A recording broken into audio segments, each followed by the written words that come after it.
Bismillahirrahmanirrahim. Assalamualaikum warahmatullahi wabarakatuh. Alhamdulillahirabbil alamin wa bihi nasta'inu ala umuri dunya waddin.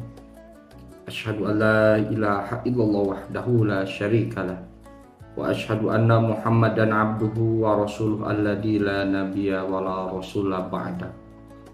Allahumma shalli wa sallim ala sayyidina Muhammad wa ala alihi wa ashabihi ajma'in, amma ba'du. Puji beserta syukur mari kita panjatkan kepada Allah yang Maha Ghafur.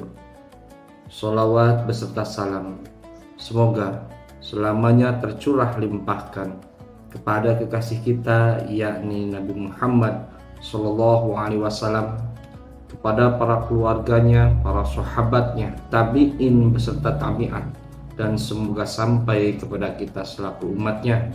Amin ya Allah ya Rabbal Alamin. Berkat kudrat dan iradat Allah Subhanahu wa Ta'ala, dan dipaksa dengan sifat qahariyahnya Allah Subhanahu wa Ta'ala, alhamdulillah pada kesempatan hari ini kita semua senantiasa masih diberikan kesehatan lahir dan batin untuk menjalankan salah satu kewajiban kita, yakni menjalankan puasa di bulan Ramadan.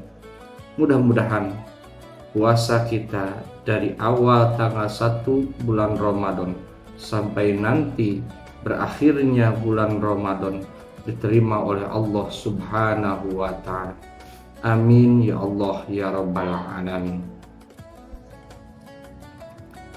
Pada kesempatan ini izinkanlah saya menyampaikan sebuah hadis riwayat Muslim tentang 3 model orang yang bangkrut. Qala Rasulullah sallallahu alaihi wasallam, atadruna mal munfis. Nabi Muhammad sallallahu alaihi wasallam berkata, tahukah kamu siapakah orang di antara kalian yang mungfis atau orang yang bangkrut? Dalam hadis tersebut Nabi bertanya kepada para sahabat, dan para sahabat menjawab, qalu al-mungfisu pina mala dirhama wala mata. Para sahabat menjawab, menurut kami orang yang bangkrut itu adalah orang yang tidak punya uang dan tidak punya harta. Kemudian Nabi pun menjawab perkataan daripada para sahabat tersebut, faqala innal munfisu min ummati ya'ti yaumal kiamat bisolati wasiyami wa zakat. Nabi menjawab, sesungguhnya orang yang bangkrut itu bukanlah orang yang tidak punya harta ataupun tidak punya uang, tidak punya perusahaan, ataupun punya perusahaan tapi minim dengan keuntungan, bahkan menyisakan utang piutang. Tapi Nabi menggarisbawahi dan mentitik beratkan bahwa orang yang bangkrut dari umatku, dalam tanda kutip umatku, berarti di sini Nabi berkata untuk umatku, tidak membahas apakah orang itu orang kafir ataupun orang Nasrani dan Yahudi, tetapi Nabi mentitik beratkan kepada kita selaku umatnya, bahwa kita selaku umatnya akan mendapatkan kebangkrutan, di mana apabila orang yang bangkrut datang di hari kiamat itu dengan membawa amalan sholatnya dan amalan zakatnya serta amalan puasanya. Kenapa bisa demikian? Bukankah orang tersebut datang menghadap Allah dengan membawa seluruh amal sholatnya, seluruh amal puasanya, dan seluruh amaliyah zakatnya, baik itu amaliyah yang sifatnya atau hukumnya wajib maupun sunnah. Nabi berkata, wa ya'ti qad satama hada wa qadafa hada wa akala mala hada wa syafaqa dama hada wa daraba hada. Orang tersebut memang datang menghadap Allah dengan membawa amal ibadahnya. Tetapi ketika di yaumul mahsyar, orang bertemu dan berhadapan dengan Allah dengan berbagai amalnya, dan disetorkan olehnya amal ibadah kebaikannya. Dan ketika berhadapan dengan Allah, maka orang tersebut berkata, ya Allah, inilah amal sholatku, inilah amal puasaku, dan inilah amal zakatku. Tetapi ketika Allah mempersaksikan seluruh amal kebaikannya, datanglah pada masa itu orang yang meminta pertanggungjawaban dari orang tersebut. Karena orang tersebut pada masa hidupnya di dunia, orang tersebut pernah mencaci maki, memfitnah orang lain tanpa melihat kebenarannya. Dan orang yang dicaci maki tersebut tidak berani menuntut di dunia karena melihat kekayaannya mungkin atau kekuasaannya mungkin, sehingga tidak ada makom yang lebih utama dan makom yang lebih adil selain makomnya Allah Subhanahu wa Ta'ala. Kita sering mendengar bahwa di dunia ini banyak sekali peradilan, tetapi yang paling sulit adalah mencari keadilan sendiri. Maka orang tersebut meminta pertanggungjawaban kepada Allah karena orang tersebut telah mencaci maki, memfitnahnya selama hidup di dunia, sehingga orang yang dicaci maki dan orang yang difitnah malu, tidak mau menunjukkan diri dan mengembangkan diri karena fitnahan cacian dari orang tersebut. Maka Allah bertanya kepada orang yang membawa amal kebaikannya, apakah benar orang tersebut telah engkau caci maki, telah engkau fitnah selama hidup di dunia? Dan orang tersebut mengatakan, iya Tuhanku, iya Allah.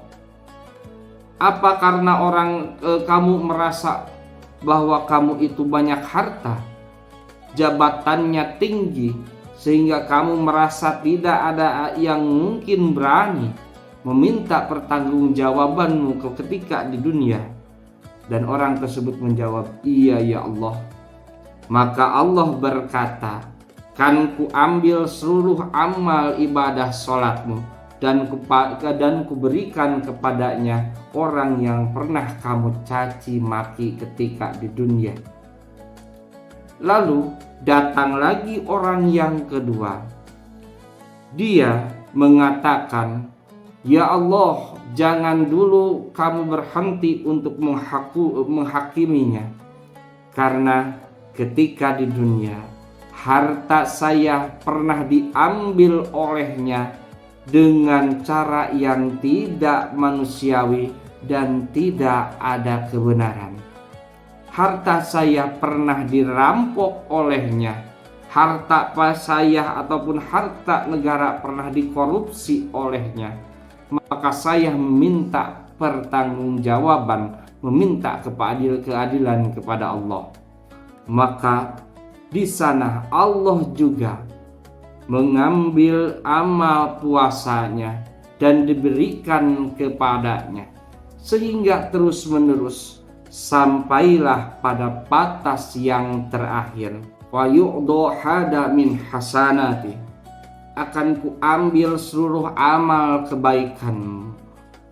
Fa in tuniyat hasanatuhu qabla ayyuqda ma alaihi ukhida min khotoyahum, dan akan kuambil seluruh amal perbuatan hasanahmu atau perbuatan baiknya sebelum semua pekerjaan atau amaliyah di dunia digantikan dari kesalahan orang tersebut ma'alaihi ukhida min khotoyakum, dan ketika seluruh amal kebaikanmu tidak dapat membayar seluruh amal kejelekanmu kepada orang lain ketika di dunia, maka Allah ma'alaihi ukhida min khotoyahum, maka Allah akan mengangkat dan memberikan seluruh kesalahan orang yang kamu dustai ataupun orang yang kamu rugikan ketika di dunia dan diberikan kepada kamu.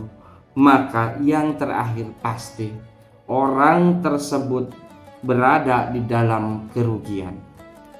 Dari hadis tersebut kita dapat menjadikan hadis tersebut sebagai evaluasi dan juga introspeksi kepada diri kita masing-masing. Di dalam bulan puasa yang mulia ini, kita senantiasa berlomba-lomba meningkatkan amal kebaikan kita kepada Allah Subhanahu wa Ta'ala dengan cara menjalankan seluruh kewajiban dan amal ibadahnya. Ketika kita berlomba-lomba meningkatkan hubungan kita kepada Allah ataupun yang disebut dengan hablum minallah, tetapi kita jangan lupa bahwa selain dengan hubungan kita dengan Allah, maka di sana ada hubungan kita dengan sesama manusia. Berbaik-baiklah, saling introspeksi, saling memaafkan, dan mudah-mudahan dari amaliyah hikmah dari puasa yang kita laksanakan, oleh Allah kita dijauhkan dari segala sifat-sifat orang yang akan menjadi bangkrut di yaumil akhir. Amin ya Allah ya Rabbal Alamin. Mohon maaf dari segala kesalahan dan kekhilafan. Wallahul muwaffiq ila aqwamit thoriq. Wassalamualaikum warahmatullahi wabarakatuh.